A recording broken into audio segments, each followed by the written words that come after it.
Welcome back my dear students to science elite channel. हमने पिछली video में देखा था कि ह्यूमंस में रिप्रोडक्शन कैसे होता है। उसका बेसिक चीज हमको ये पता थी कि जब ओवम यानी कि एग स्पर्म जब आता है उसके पास फ्यूज करता है, उसे हम कहते हैं फर्टिलाइजेशन। उस वजह से रिप्रोडक्शन होता है और एक बच्चा ऑफस्प्रिंग बनता है। तो मेन प्रोसेस हमें क्या याद रखना था कि स्पर्म मिलता है ओवम से। ओवम यानी एग, एग से स्पर्म मिलता है। पर अगर एग से स्पर्म ना मिले यानी कि एग फर्टिलाइज ना हो तो क्या होता है, वो हम इस वीडियो में देखने वाले हैं। इस टॉपिक का एक अलग से नाम है, उसको कहते हैं मेंस्ट्रुएशन। ठीक है, बट आपकी टेक्स्ट बुक में ऐसी हेडिंग है तो मैंने सेम हेडिंग दी है ताकि आप दिक्कत ना आए आपको। ठीक है, female have thousands of immature egg in ovary since there birth. हमने पढ़ा था कि फीमेल की ओवरी एग रिलीज करती है। मैंने आपको पहले की वीडियो में यह भी बताया है कि जब फीमेल की ओवरी एग रिलीज करती है, वो ऐसा नहीं कि प्यूबर्टी के टाइम तो रिलीज करती है, बट पहले से उनमें एक अगर लड़की का जन्म होता है तो उस लड़की की ओवरी में पहले से हजारों एग्स होते हैं, इमेच्योर एग्स, जो प्यूबर्टी के समय मेच्योर बन जाते हैं। ठीक है, in female during puberty the germ cell in the ovary start maturing. ठीक है, ओवम मेच्योर होने चालू हो जाते तो हर महीने दो में से एक ओवरी एग निकालेगी। इस बात को समझिए, एक महीने में दो ओवरी है फीमेल के पास। एक महीने में दोनों में से कोई भी एक ओवरी एक एग निकालेगी फर्टिलाइजेशन के लिए। ठीक है, पर अगर ये एग फ्यूज नहीं होता स्पर्म के साथ, यानी स्पर्म उसे मिला ही नहीं तो फ्यूज नहीं होगा, फर्टिलाइज नहीं होगा, तो वो सिर्फ एक दिन के लिए जिंदा रहता है। कौन? ये एग। ठीक है, जिस दिन एग निकला, सम याद देखो, ओवरी से यहां से एग निकला, ओविडक्ट में आया, बट इसे यहां से स्पर्म मिला ही नहीं तो ये फ्यूज नहीं होगा, फर्टिलाइज नहीं होगा, तो ये एग एक दिन तक जिंदा रहेगा। उसके बाद देखते हैं इसका क्या होगा। The lining of the uterus become thick and sponge every month for the fertilization of egg. अब देखो, मैंने आपको पिछली वीडियो में बताया था कि यूट्रस है ये बहुत मोटा मस्कुलर ऑर्गन या फिर मोटा मस्कुलर पार्ट कह सकते हैं, जो स्पॉन्ज, स्पॉन्ज मतलब बहुत ही पिचा पिचा सा, स्पॉन्ज मतलब हम कहते हैं ना बहुत ही सॉफ्ट और पिचू पिचू सा, तो ये वो है, बहुत मोटा है और स्पॉन्ज है। अभी ऐसा क्यों होता है?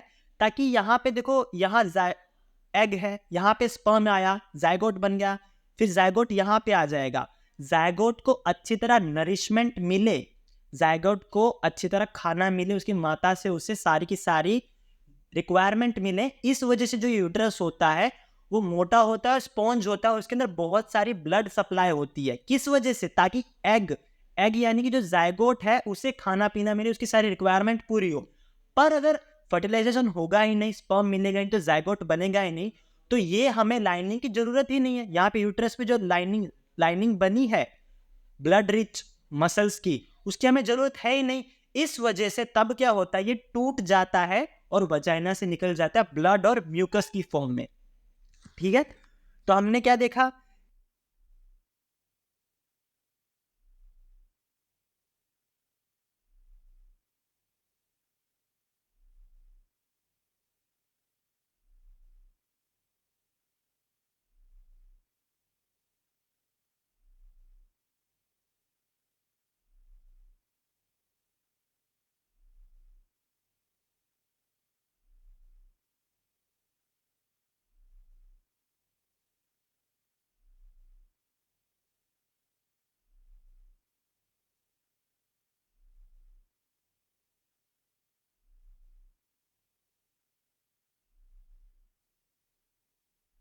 मेंस्ट्रुएशन 8 दिन में हो जाए।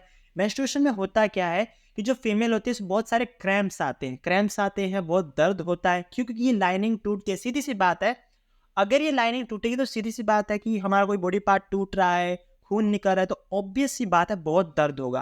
तो इस समय पे बहुत उनको ध्यान रखना पड़ता है खुद का भी, और ये सारी चीजें होती हैं। तो हमने ये समझा कि ये होता क्यों है।